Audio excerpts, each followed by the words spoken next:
Gaming, I'd like to show you how to get this really cool jack-o'-lantern fedora in Roblox as a part of the 2018 Halloween event. So watch this video and check it out, and I'll show you exactly how to get this thing. Okay, so as a little overhead view of what we are doing here, we are starting out here in the parking lot where we spawned originally, and then we're going to go across this little purple carpet and across this whole haunted district, then through here, past this little mansion, and then behind the mansion there is another little island. It's got a couple trees and it's got this little castle thing, and then in the bottom of the castle thing is a door, and that is going to take you to the game Flee the Facility.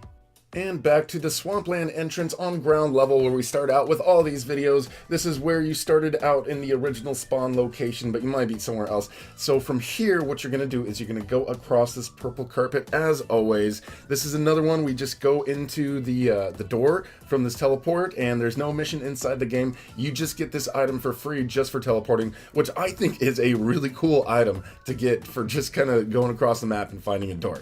So you're going to go all the way back here. Remember that mansion where we've got the Darkenmore door here on the left side, and then there's a little ride if you go inside the mansion. It's kind of a spooky little ride, but behind the mansion is where you want to go, past this tree, and you'll see there is another little island over there with it looks like a part of a castle, like an incomplete castle that's in two trees. I'm not sure, but anyhow, there is a door at the bottom, and your objective is to go in that door. And then after you go in this door, you will be teleported to Flee the Facility, but more importantly, you will have this item in your inventory. I hope this has been helpful for you guys. If you're new here, please subscribe and hit the notification bell before you head out so you guys are notified about future videos for events.